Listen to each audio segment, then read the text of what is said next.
Hey, welcome back to Mike's Diabetes World. Okay, shall we take a look on how well I'm doing here today?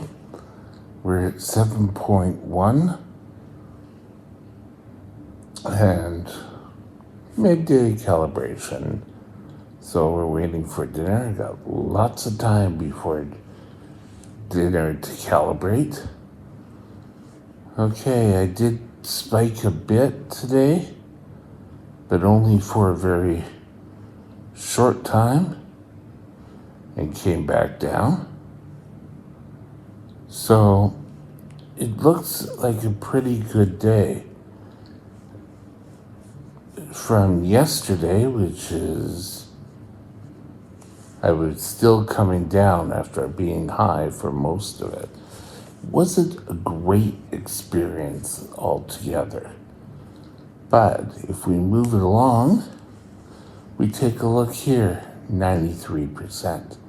I think the last video I did, it's video recording day, that I was 73%, 74 maybe. You'll have to go watch yesterday's video to see. Okay, I'm down to 7% above, 93% in range. It's a win day again.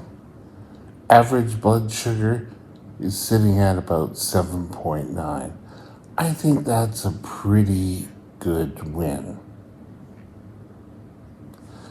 So, today I want to talk to you about this little device, an insulin pump. Is the insulin pump, get the tubing on my face, is the insulin pump a solution for you? Stay tuned. We're discussing the insulin pump today.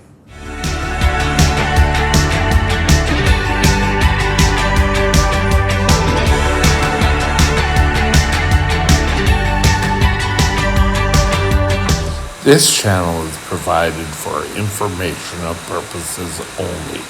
Contact your physician for any diagnostic or treatment plan.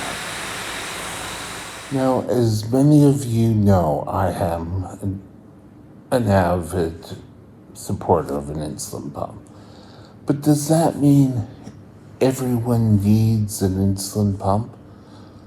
Or can everyone handle it? It's a great tool that can help you manage your type 1 diabetes.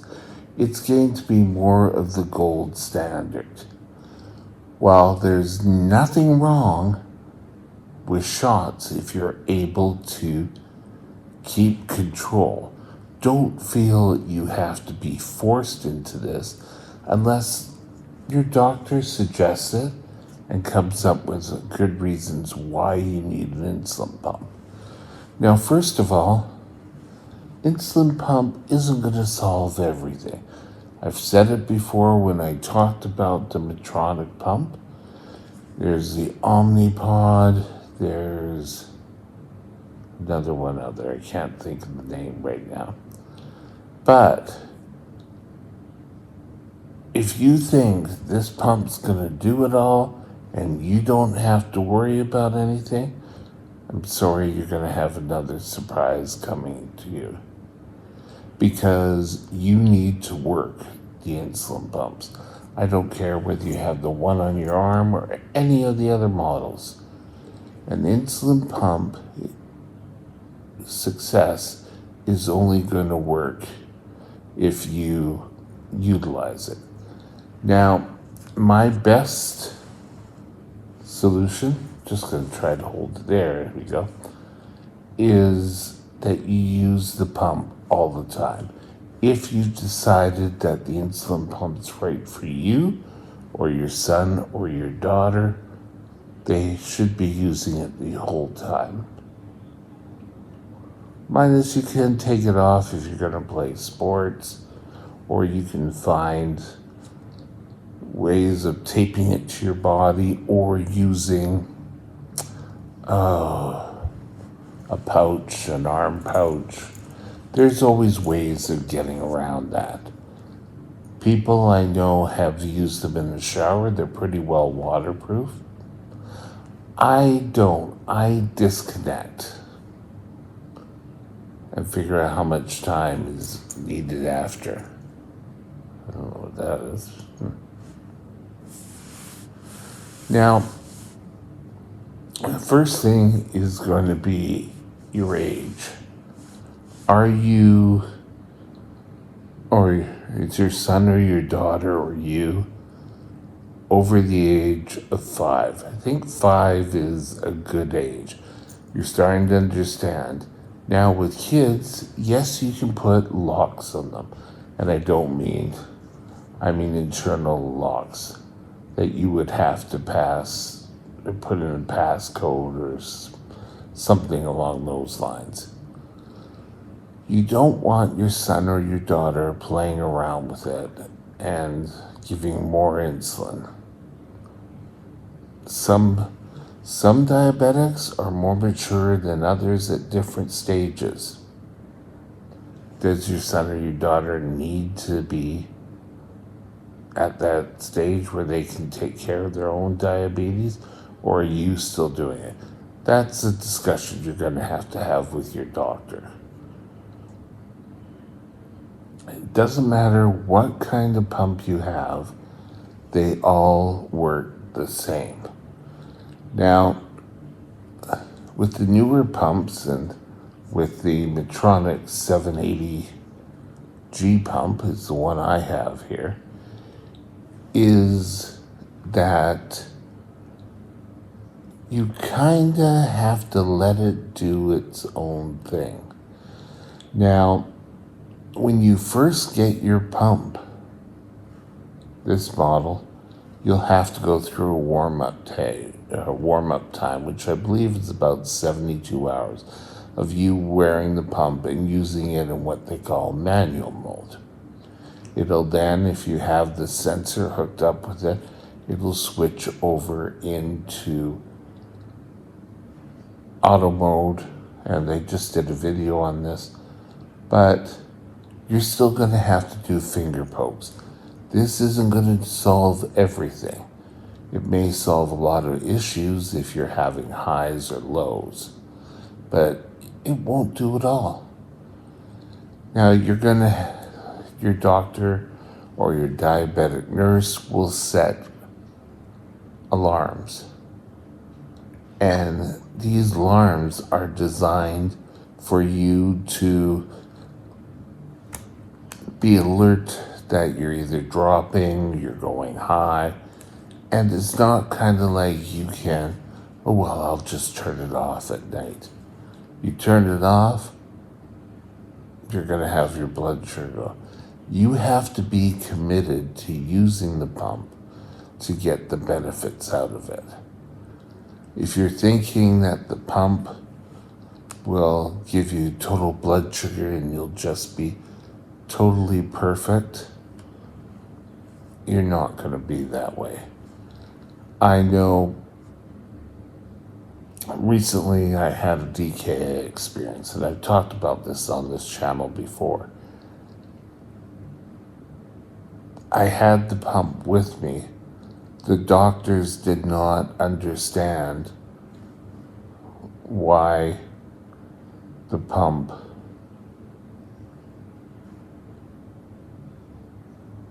wasn't doing what they thought it was to do.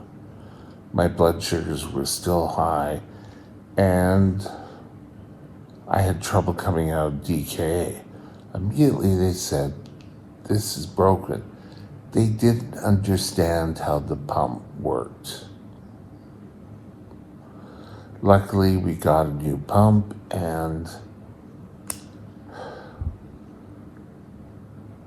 it's always easiest to blame. Every time I've had to go into emergency with either a low or a high, are you sure your pump is working? You shouldn't be getting all these highs. Well, you're still going to have highs, you're still going to have lows. They're probably going to be cut down. But, the pump is there to help you. It's not to solve. You're not going to get cured by it. You're going to need to really know how to count your carbs. Because for meals, you're going to have to enter your carbs. Well, that's going to be a lot better. You're not going to be able to, or you won't have to, leave the table to just quickly take your insulin. Where before you would have to go drop your insulin, give it to you. You can do that all a little bit better with this. And that's important to a lot of people. Now, this tubing isn't a permanent feature. You're going to have to, and what I mean by that is you're going to have to change it out every 3 days. Don't try to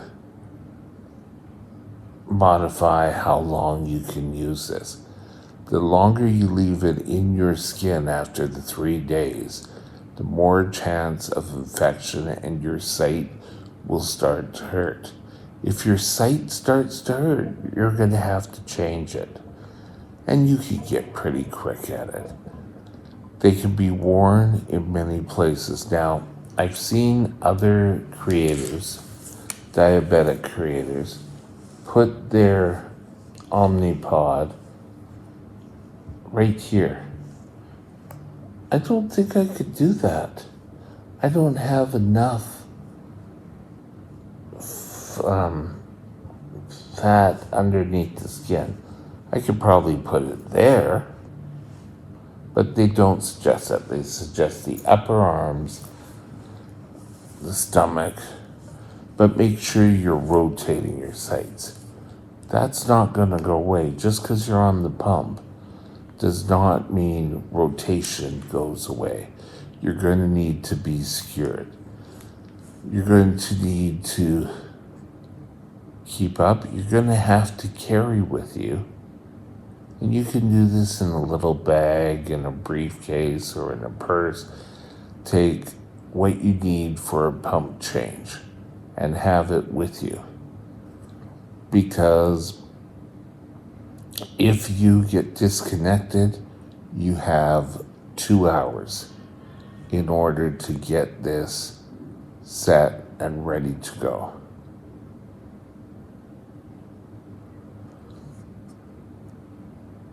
Always remember that if you get disconnected, you can, after 2 hours, be close to decay. Everyone is different. I've been disconnected and I've gone into decay very quickly. Other times, it's a little slower. But the pump is a good idea for most people. Things you need to go in your mind. First of all, like any other diabetic treatment, you need to have a discussion with your doctor. Pretty simple. Your doctor will do the best to decide if he thinks or she thinks that you are able to get a pump. Second of all,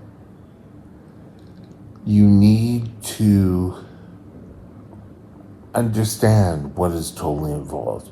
You're going to need to do research. Your doctor may suggest what type of pump you go with. My doctor suggested Medtronic. I can't remember what the other one was available. I think it was an AccuCheck. And I think Medtronic acquired them. if I'm not mistaken.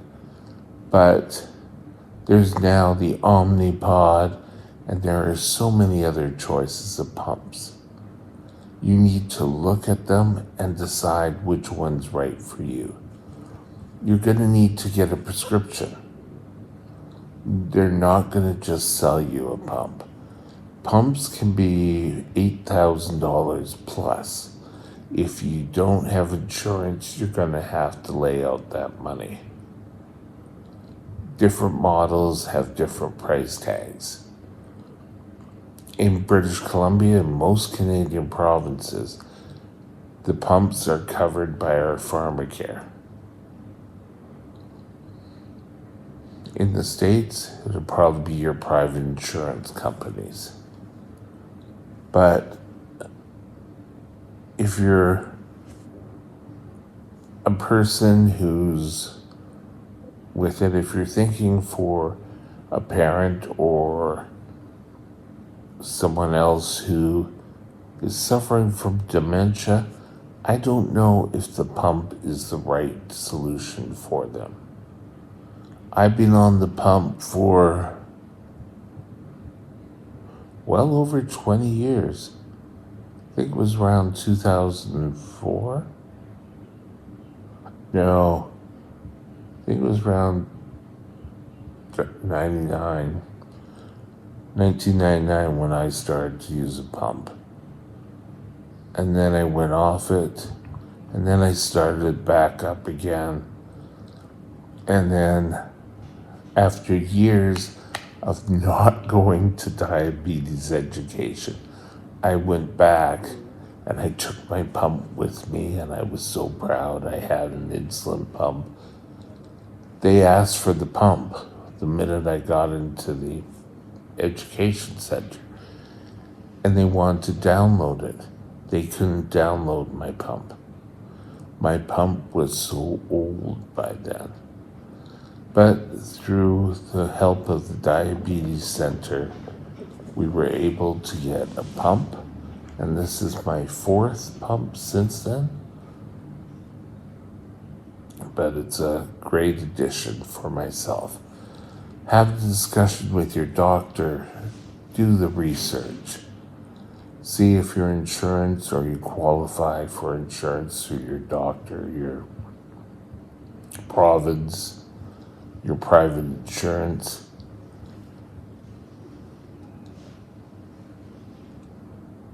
And one last point. With this tubing, the tubing has to be changed every 3 days. Keep that in mind. And with that, we're going to call it a day. So I would suggest that you really look into the pump and see if it's right for you. Some people like the pens, some people like the syringes. That's fine. This isn't pushing you to get it. What this whole thing is deciding to help you decide if the pump is right for you. And in preparing for this video, I typed in, is an insulin pump right for me? And there's little tests you can take. I think it was through the Alberta Pharmacare, or I don't know what they call it in Alberta, but the Alberta Provincial Insurance, deciding if pumps are right for you. Have a great day, and we'll talk later. Bye now. My email is mikesdiabetesworld@gmail.com. mikesdiabetesworld@gmail.com.